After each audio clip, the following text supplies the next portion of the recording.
Assalamualaikum pemirsa, krisis di Sudan masih terus berlanjut.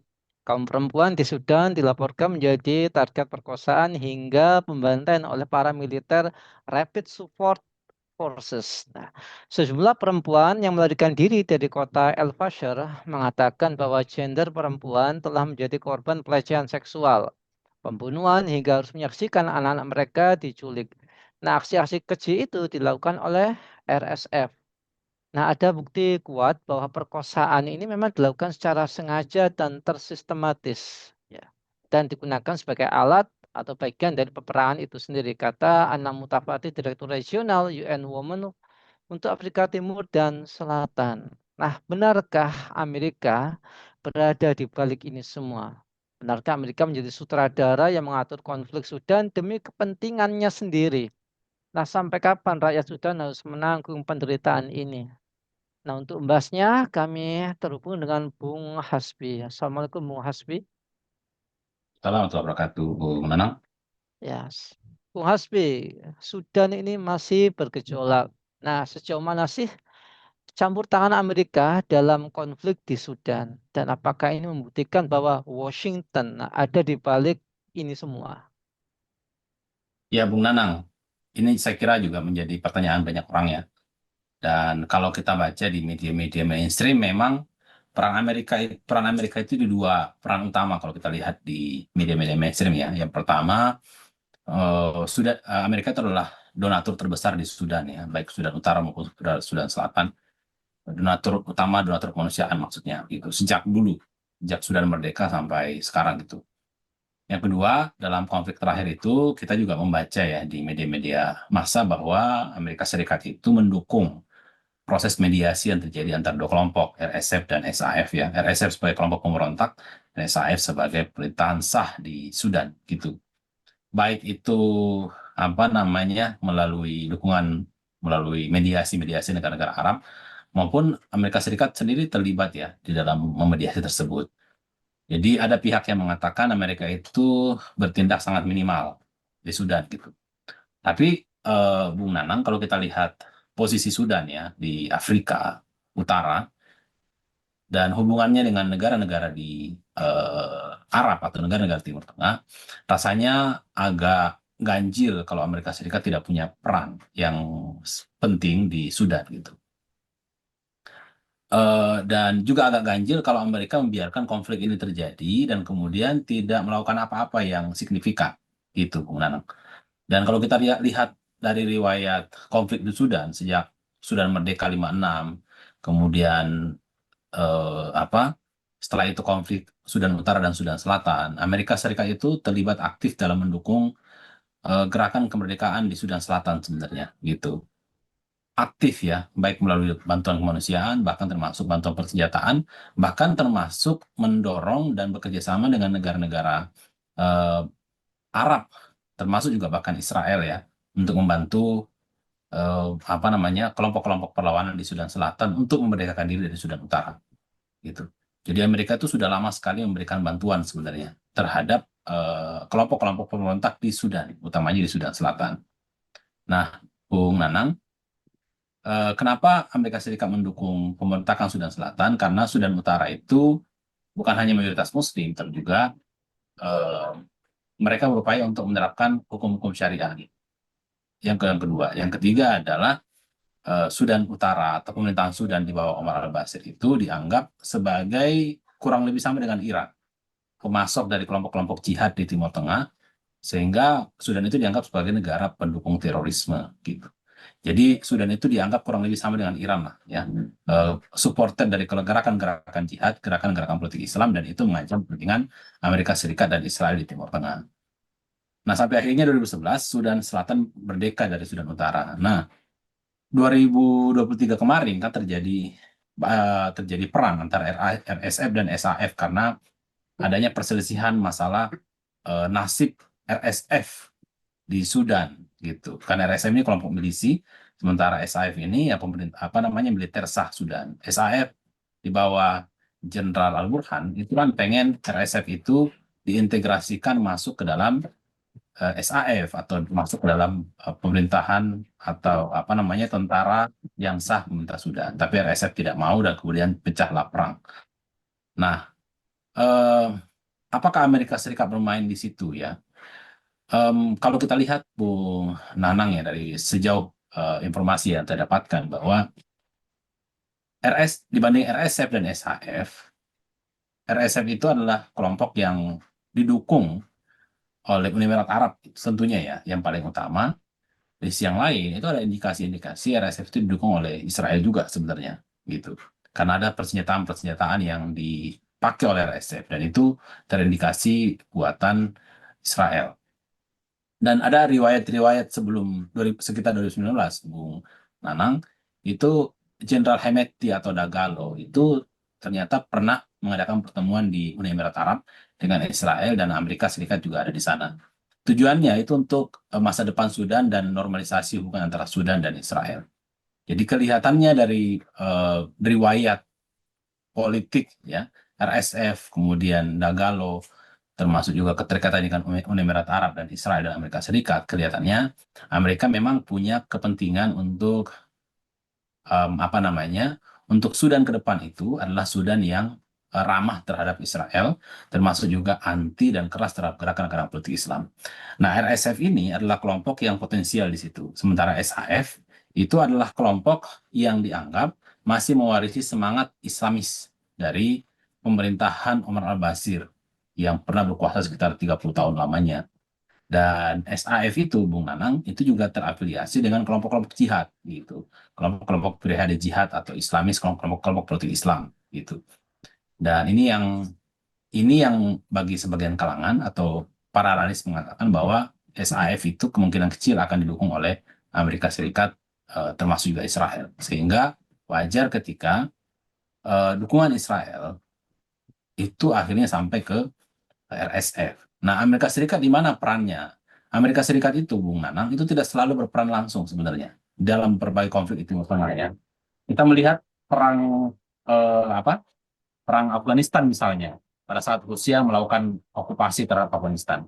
Amerika Serikat terlibat dalam perang tersebut tidak secara langsung, tapi melalui Pakistan dan Arab Saudi dengan mendukung kelompok-kelompok perlawanan jihad di Afghanistan.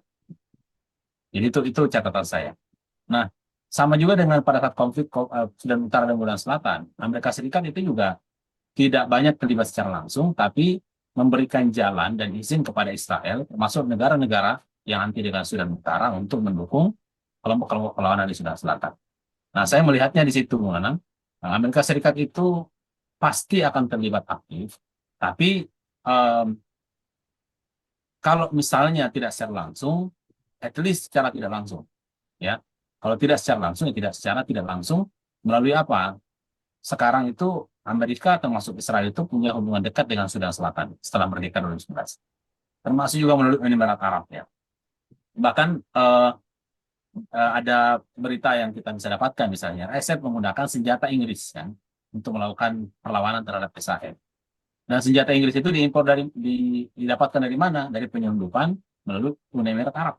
Uni Emirat Arab mengirim ke Sudan melalui negara-negara seperti Uganda, Chad ya, yang selama ini menjadi fasilitator terhadap ekspor impor senjata maupun emas dari Sudan ke Uni Emirat Arab begitu juga sebaliknya.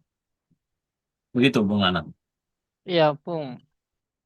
Nah, kalau kita sudah tahu ya bahwa Amerika di balik krisis Sudan, kemudian ada campur tangan Inggris juga.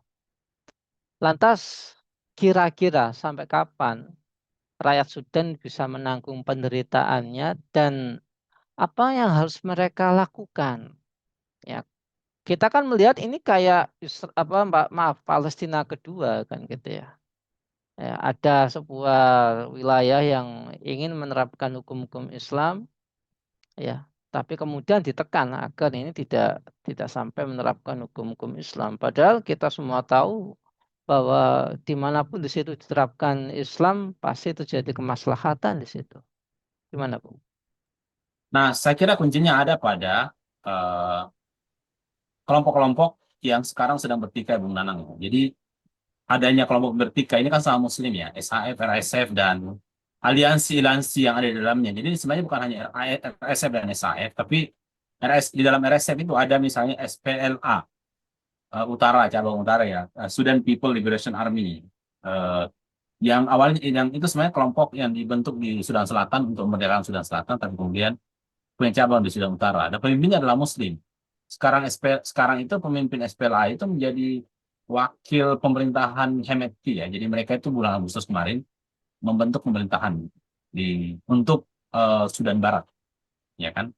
Nah, tapi ringkasnya adalah bagaimana supaya mengakhiri penderitaan ini, ya harusnya para kelompok yang bertikai itu harus kembali sadar bahwa kita ini sama Muslim, kita sama bersaudara, dan oleh karena itu persatuan sesama Muslim yang harus diprioritaskan, bukan kepentingan-kepentingan asing dan bukan kepentingan-kepentingan material, ya.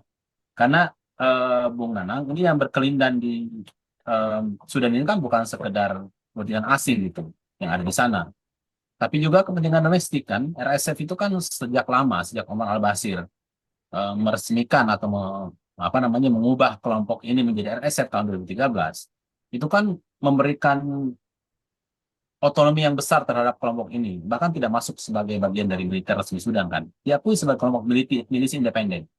Kemudian mereka diberikan kekuasaan untuk melakukan penaklukan-penaklukan terhadap kelompok-kelompok pemberontak di Sudan Barat atau wilayah Darfur, ya kan? Dan mereka juga diberikan wewenang untuk menguasai dan mengelola tambang-tambang emas yang ada di sana. Jadi memang sejak awal Omar al-Bashir itu sudah mengkondisikan kelompok ini untuk menjadi lebih independen di wilayah barat. Nah, sehingga ada kepentingan kepentingan bisnis di sana, kepentingan tambang emas di sana kan, kepentingan tambang emas di Sudan Barat yang ya inilah yang apa namanya menjadi salah satu kepentingan kelompok-kelompok bertikai itu gitu. Ada kepentingan kekuasaan, kepentingan ekonomi yang pada akhirnya mengorbankan rakyat sipil. Nah, ini kan sebenarnya secara simpel adalah kepentingan material saja, mengorbankan kepentingan spiritual sebagai seorang muslim gitu ya. Harusnya sebagai seorang muslim, ya mereka harus menjadikan ukhuwah Islamnya sebagai patokan berpikir mereka dan cara pandang Islami untuk menakar persoalan yang sedang terjadi gitu. Dan kalau menggunakan cara pandang itu, insya Allah semua kepentingan-kepentingan material, kepentingan-kepentingan yang membahayakan kaum muslimin sesama bersaudara itu pasti akan hilang. Jadi saya kira melakukan perubahan paradigma itu penting, Bu Nanang ya. Dari paradigma hanya kepentingan sempit ke kepentingan bersama, gitu. Kepentingan bersama. Dan tentunya bukan kepentingan nasionalistik ya. Kalau kepentingan nasionalistik itu gampang dipermainkan gitu. Apalagi di Sudan ini kan selama ini yang dikipas-kipas itu atau yang di apa? Yang diprovokasi itu biasanya kepentingan etnis gitu. Sudan Utara, Sudan Selatan itu kan etnis, agama gitu.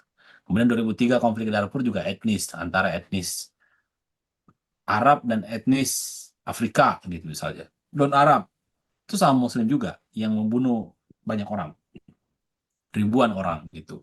Kemudian sekarang juga sama gitu pada akhirnya kan eh, pada saat pengepungan El-Fasher itu kan juga milisi RSF juga melakukan pembantaian terhadap orang-orang non-Arab kan. Jadi yang isunya betul-betul sangat isu apa ya? Isu yang sangat tribalisme gitu, tribalistik ya, fanatisme suku.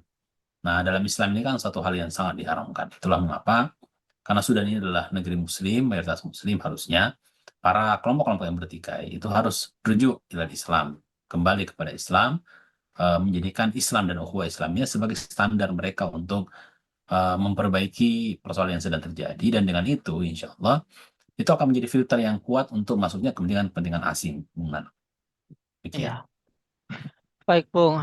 Harapan kita semuanya ya agar krisis di Sudan ini segera selesai. Tapi kalau melihat berbagai macam kepentingan politik di sana, kayaknya akan jatuh banyak korban jiwa, akan menjadi lanjutan dari episode Palestina, Bung. Nah, seperti yang Bung katakan tadi, ada upaya untuk mengadu domba antar suku yang digunakan untuk kepentingan Barat, terutama kepentingan Amerika Serikat, Inggris, dan sekutu-sekutunya. Permasalahannya hari ini, Bung, bagaimana menyadarkan mereka kan gitu agar tidak mudah diiming-imingi uang, diiming-imingi kekuasaan untuk memusuhi saudaranya sendiri. Ini kan pola yang berulang, Bung, yang seperti ini. Ya. Ya memang ya perubahan pemikiran Bung Nanang ya. Untuk jangka panjang memang adalah ya upaya edukasi gitu pemikiran. Itu yang untuk jangka panjang. Tapi untuk jangka yang sekarang, jangka pendek, yang dibutuhkan rakyat Sudan itu kan adalah ada pihak yang melerai kan. Ada dua kelompok nih. Itu kan sekarang udah nggak bisa itu kalau cuma diceramahi, diserukan nggak bisa. Ah, karena mereka sudah habis-habisan bertempur kan, gitu. Apalagi rakyat sipil juga sudah kena gitu. Jadi untuk solusi jangka pendek apa yang dibutuhkan? Ya ada intervensi militer dari eksternal. Nah ini sebenarnya sudah pernah terjadi Bung Nanang ya dalam berbagai kasus-kasus pelanggaran kemanusiaan besar seperti misalnya pada saat pembantaian di Bosnia ya tahun 90-an ya. Kemudian koalisi internasional itu kan melakukan intervensi untuk menghentikan pembantaian tersebut dan aman gitu. Kemudian pada saat Irak misalnya menyerang Kuwait tahun 90, Perang Teluk misalnya. Koalisi internasional melakukan serangan ke Irak sehingga itu berhenti. Jadi untuk jangka jangka yang sifatnya pendek dan efektif memang butuh intervensi asing, ya intervensi koalisi militer internasional gitu. Nah, tapi itu yang dibutuhkan. Cuman sayangnya sekarang kan ya kita tahu bahwa setiap negara, apalagi kalau kita pakai PBB, pasti kepentingan kepentingan mereka yang pasti pasti didahulukan untuk mempertimbangkan itu semua. Apalagi Bung Nana lihat sendiri ya, ada kepentingan negara-negara besar di sana ya, Amerika Serikat, Cina juga punya kepentingan besar, Rusia juga punya kepentingan besar di sana. Ini khususnya Amerika Serikat dan Israel juga punya kepentingan besar di sana. Jadi kita tidak bisa berharap bahwa PBB bisa turun tangan, gitu, Bung Nanang ya. Kalau tadi kasus-kasus yang saya sebutkan kan PBB turun tangan, gitu, baik di Kuwait maupun dalam konteks pembantaian Bosnia itu ya waktu itu. Nah, sehingga siapa yang diharapkan sekarang ya dunia Islam sebenarnya. Koalisi militer dunia Islam itu harus turun tangan. Nah, tapi kan juga tidak bisa karena Palestina 2 tahun membuktikan kegagalan itu semua. Kenapa? Karena memang akar masalahnya di pemikiran dan kesadaran Bung Nanang ya. Pemikiran dunia Islam bukan lagi ke Islam, tapi kepada kepentingan nasionalistik sempit negara mereka masing-masing. Mereka lebih mementingkan kepentingan negara masing-masing daripada membantu saudara-saudara Muslim mereka yang butuh bantuan. Nah, berarti apa? Ini adalah concern kita semua umat Islam sedunia ini berarti bahwa kita punya masalah di pemikiran yang membuat kita terpisah-pisah, yang membuat kita hanya mementingkan diri kita sendiri. Sehingga ke depan ini menurut saya harus kita perjuangkan, Bung Nanang, mentransformasi ya, atau melakukan perubahan pemikiran secara radikal, mengembalikan kesadaran dan pemikiran umat Islam dari kesadaran yang sifatnya materialistik, sekularistik, dan pragmatis nasionalistik kepada kesadaran atau pemikiran yang Islami gitu. Tentunya yang dipimpin oleh kekuasaan yang Islami juga. Dengan itulah insya Allah maka eh, kekuasaan Islam dan umat Islam bisa berkontribusi. Kita punya potensi besar sekali sumber daya manusia kita 2 miliar kan kurang lebih umat Islam. Kita punya tanah atau apa namanya letak geografis yang sangat luar biasa potensial. Kita punya sumber daya alam yang sangat potensial, tentara, militer yang sangat potensial. Hanya karena kita ke apa tidak adanya leadership di dunia Islam yang membuat akhirnya dunia Islam menjadi tidak bisa berbuat banyak untuk melindungi saudara-saudara mereka. Ya, tentu kita semua berharap agar krisis di Sudan ini segera berakhir. Walaupun kita jauh secara jarak dari mereka, tetapi karena mereka ini sesama saudara Muslim, tentu kita semua merasakan penderitaannya. Apalagi Sudan ini unik, dia adalah negara Muslim yang ada di Afrika dan ya di masa lalu kemuliaannya itu luar biasa di zaman para Khulafaur Rasyidin. Ya, kita tentu berharap Sudan baik-baik saja dan krisis di sana itu cepat selesai. Dan tak lupa kita yang ada di Indonesia terus memberikan kepedulian kita, terus bicara tentang Sudan agar dunia internasional segera menghentikan, ikut campur tangan untuk menghentikan konflik di sana dan bukan malah mengambil keuntungan di Sudan. Terima kasih Bung Hasbi atas pemaparannya dan semoga Bung Hasbi keluarga senantiasa dalam perlindungan Allah Subhanahu wa taala.